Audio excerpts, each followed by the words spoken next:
आज हम लोग इस वीडियो में ऑब्जेक्टिव टाइप क्वेश्चन सॉल्व करेंगे।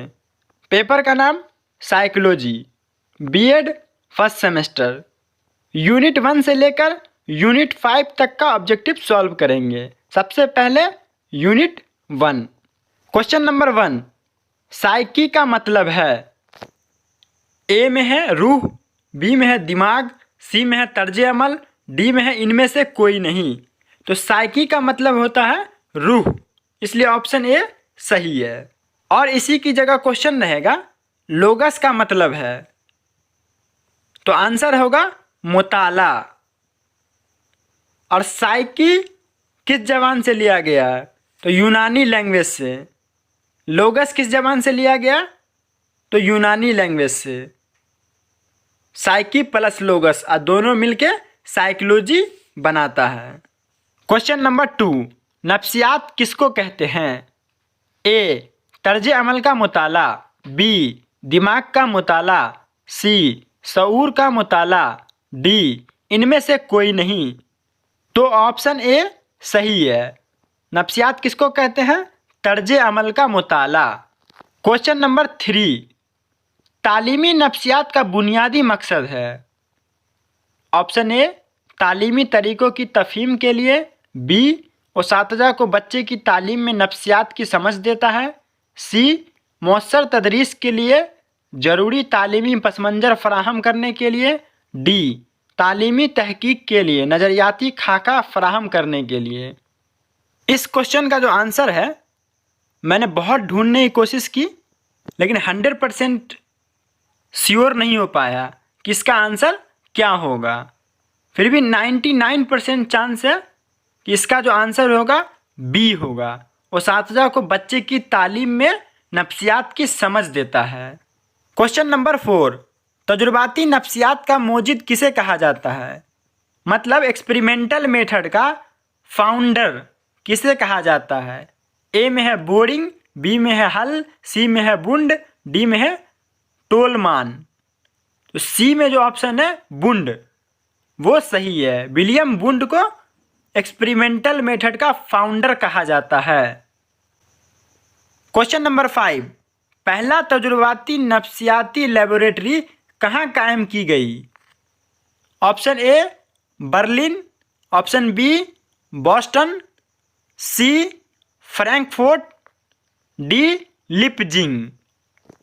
तो पहला तजुर्बाती नफ्सियाती लेबोरेटरी लिपजिंग में कायम किया गया था। और लिपजिंग जो है वो जर्मनी का एक शहर है। अगर किस शहर में कायम किया गया था? तो जर्मनी। किस जगह पे? तो लिपजिंग। और कब किया गया था? तो 1879 ईस्वी में, 1879। और किसने किया था? तो विलियम बुंड। अब हम लोग यूनिट 2 का ऑब्जेक्टिव देखेंगे। नंबर 1, नमो से मुताल्लिक है। नमो का मतलब हुआ ग्रोथ से मुताल्लिक है। ऑप्शन ए में वजन, बी में शकल, सी में ईमानदारी, डी में इनमें से कोई नहीं। तो ऑप्शन ए सही है, वजन। क्वेश्चन नंबर 2, नशोनुमा को जाहिर करती है। नशोनुमा मतलब डेवलपमेंट। ए में है वजन का बढ़ना, बी में है जहानत में इजाफा होना, सी में है लसानी महारत में इजाफा, डी में है इनमें से कोई नहीं। इसका सही आंसर होगा इनमें से सभी। Question number 3, पुख्तगी। ऑप्शन ए एक वक्त के बाद रुक जाती है, बी में मुसलसल बढ़ती रहती है, सी में ऑप्शन है एक वक्त के बाद घटने लगती है, डी में इनमें से कोई नहीं। तो पुख्तगी का मतलब होता है मैच्योरिटी। मैच्योरिटी क्या होता है? एक वक्त के बाद रुक जाती है। तो ए ऑप्शन सही है। क्वेश्चन नंबर 4, मुसलसल नशोनुमा मतलब कंटिन्यूअस डेवलपमेंट। ए में ऑप्शन है पैदाइश के बाद रुक जाती है, बी में ऑप्शन है पैदाइश के बाद घटने लगती है, सी में ऑप्शन है सिर्फ जवानी में होती है, डी में ऑप्शन है पैदाइश से मौत तक चलती रहती है। तो डेवलपमेंट जो है पैदाइश से मौत तक चलती रहती है। तो डी ऑप्शन सही है। क्वेश्चन नंबर 5, नशोनुमा को कौन से अवामिल असरअंदाज करते हैं? नशोनुमा मतलब डेवलपमेंट। ए में है तवारुस मतलब हेरिडिटी, बी में है इन्वायरमेंट मतलब माहौल, सी में है दोनों, डी में है इनमें से कोई नहीं। तो सी ऑप्शन सही है, दोनों, मतलब हेरिडिटी एंड इन्वायरमेंट दोनों डेवलपमेंट पे असर डालते हैं। क्वेश्चन नंबर 6, मुसाबहत के जाब्ते का मतलब है। ए, जैसे वालिदैन होते हैं वैसी उनकी औलाद होती है।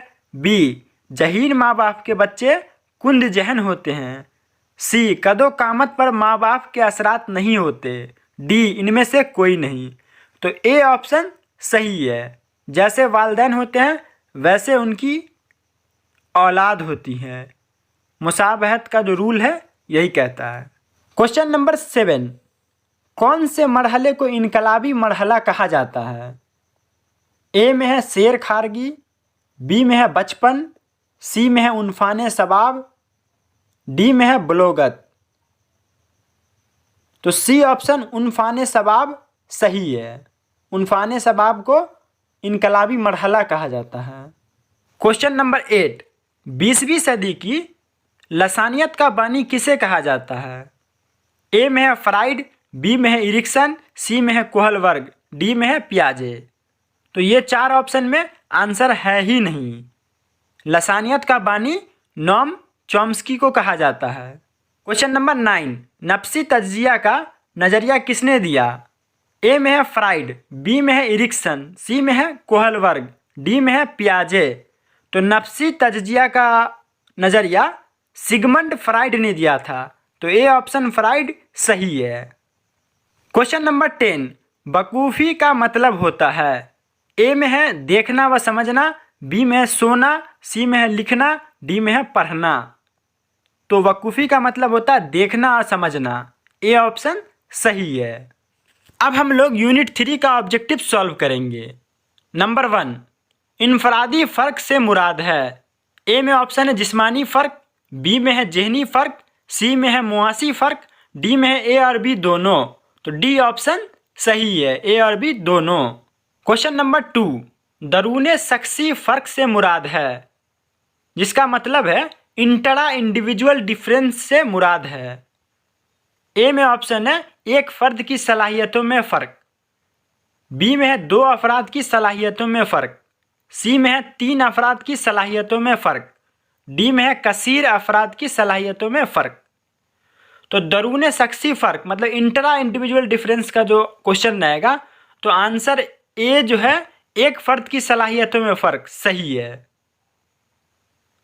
और अगर इसी जगह क्वेश्चन रहेगा बैन शख्सी फ़र्क मतलब इंटर इंडिविजुअल डिफरेंस, तो उसका ऑप्शन बी सही होगा, 2 अफराद की सलाहियतों में फ़र्क।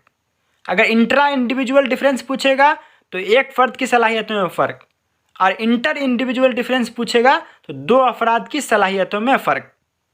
और उर्दू में दरून शख्सी फ़र्क मतलब एक फ़र्द की सलाहियतों में, अब बैन शख्सी फ़र्क 2 अफराद की सलाहियतों में फ़र्क। तो समझ जाइएगा आप लोग। क्वेश्चन नंबर 3, दर्जे जेल में कौन सी कैफियत जज्बाती है? ए गुस्से की हालत, बी हंसने की हालत, सी रोने की हालत, डी इनमें से सभी। तो इनमें से सभी आंसर सही है। क्वेश्चन नंबर 4, इनफरादी फ़र्क के वजूहात हैं। ए में है तवारुस, बी में है माहौल, सी में है समाज, डी में है ए और बी दोनों। तो इनफरादी फ़र्क के जो वजूहात हैं हेरिडिटी एंड इन्वायरमेंट मतलब तवारुस और माहौल, ए और बी दोनों, मतलब डी ऑप्शन सही है। अब हम लोग यूनिट 4 का ऑब्जेक्टिव सॉल्व करेंगे। क्वेश्चन नंबर 1, शख्सियत किस जबान के लफ्ज़ से माखूज है? ए में है अंग्रेजी, बी में है लातीनी, सी में है जर्मन, डी में है हिंदी। तो शख्सियत जो है लातीनी जबान से लिया गया मतलब लैटिन लैंग्वेज से लिया गया है। क्वेश्चन नंबर 2, शख्सियत को जांचने का वो कौन सा तरीका है जिसके जरिए पोशीदा पहलुओं की भी जांच हो जाती है? ऑप्शन ए में है गैर अजलाली तकनीक, बी में है इंटरव्यू, सी में है अजलाली तकनीक, डी में है सवालनामा। तो ऑप्शन सी अजलाली तकनीक सही है। क्वेश्चन नंबर 3, रौसा के स्याही के धब्बे में कितने कार्ड हैं? ए में है 5, बी में है 10, सी में है 20, डी में है 30। तो रौसा के स्याही के धब्बे में 10 कार्ड हैं, तो बी ऑप्शन सही है।